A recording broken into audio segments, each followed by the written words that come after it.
दोस्तों, दुनिया की ऐतिहासिक दुखद घटना टाइटैनिक का डूबना। उसे देखने की तमन्ना लिए गई टाइटैनिक सबमरीन के पानी में ही पर कच्चे उड़ गए और इस हादसे में दुनिया भर के लोगों का दिल बैठ गया।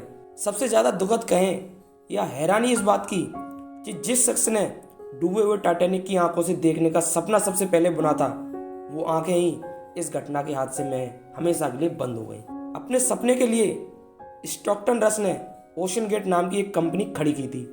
स्टॉकटन रस समेत 5 हस्तियों ने भी अपनी जान गंवा दी, जिसके बाद स्टॉकटन रस की कंपनी और टाइटैनिक सबमरीन को ऑपरेट करने वाली कंपनी ओशियन गेट ने कहा, हमने दुर्भाग्य से 5 यात्रियों को खो दिया है, जिसमें कंपनी के फाउंडर और सीईओ स्टॉकटन रस भी शामिल थे। इस पनडुब्बी पर पाकिस्तानी अरबपति शहजादा दाऊद अपने बेटे सुलेमान दाऊद के साथ सवार थे।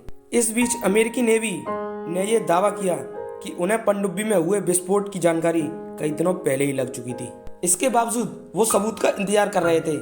हालांकि इस पनडुब्बी को बचाने का मिशन रविवार से ही चल रहा था। अब बताते हैं कि 4 किलोमीटर की गहराई पर आखिर क्या हुआ। आशंका जताई जा रही है कि टाइटैनिक सबमरीन के किसी हिस्से में एक विस्फोट हुआ। ब्लास्ट करीब 2000 मीटर की गहराई पर हुआ था। यहाँ पानी का दबाव इतना ज्यादा था, पनडुब्बी के परकच्चे उड़ गए। विस्फोट किस सिस्टम में हुआ, इसकी जानकारी जुटाई जा रही है। एक्सपर्ट ने कहा है कि विस्फोट की सही वजह पता लगाने के लिए मलबे की बारीकी से एनालिसिस करने की जरूरत है। अभी सर्च टीम के सामने सबसे बड़ी मुश्किल इस पनडुब्बी के टुकड़ों की खोज करना, उन्हें पानी से बाहर निकालना है। यहाँ सवाल ये है, जिस गहराई और दबाव को सबमरीन ना झेल सकी, उतनी ही गहराई पर जाकर सबमरीन के टुकड़ों को वापस लेकर आना क्या संभव है?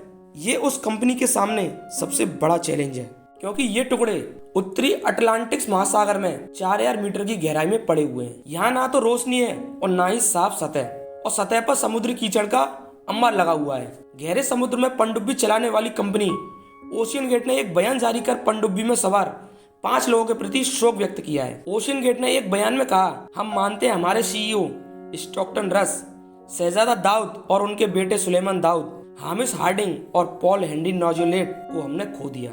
ये लोग सच्चे खोजकर्ता थे, जिनमें साहस और दुनिया के महासागरों की खोज और सुरक्षा के लिए गहरा जुनून था। इस दुखद समय में हमारी संवेदनाएं उन 5 आत्माओं और उनके परिवारों के साथ हैं। टाइटन पनडुब्बी ने भारतीय समय शाम 7:30 बजे उत्तर अटलांटिक महासागर में गोता लगाना शुरू किया था। इसके ठीक 45 मिनट बाद टाइटन पनडुब्बी का संपर्क उसकी मदरशिप से टूट गया था। तब से ही इस पनडुब्बी की खोज की जा रही थी। अमेरिका और कनाडा की नौसेनाएं और कई देशों के एक्सपर्ट इस पनडुब्बी की खोज में जुटे हुए थे। इस सबमरीन में 96 घंटों का ऑक्सीजन था। इससे ये संभावना जताई जा रही थी कि शायद इस पनडुब्बी में मौजूद यात्री सही सलामत हो, लेकिन कुछ एक्सपर्ट्स ने इनके जिंदा बचने की उम्मीद को पहले ही खारिज कर दिया था। कम से कम 2 ओशियन गेट के कर्मचारियों ने सालों पहले ही टाइटन पनडुब्बी की सुरक्षा को लेकर चिंता जताई थी। टाइटन पनडुब्बी पर पाकिस्तान के अरबपति शहजादा दाऊद और अपने बेटे सुलेमान दाऊद, ब्रिटिश अरबपति हामिश हार्डिंग,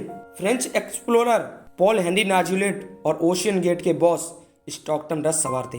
स्टॉकटन रस ने ही टाइटैनिक का मलबा दिखाने वाली कंपनी ओशियन गेट को बनाया था। उनकी पत्नी के परदादी की मौत टाइटैनिक जहाज के डूबने से हुई थी। मिलते हैं आपसे अगली वीडियो में।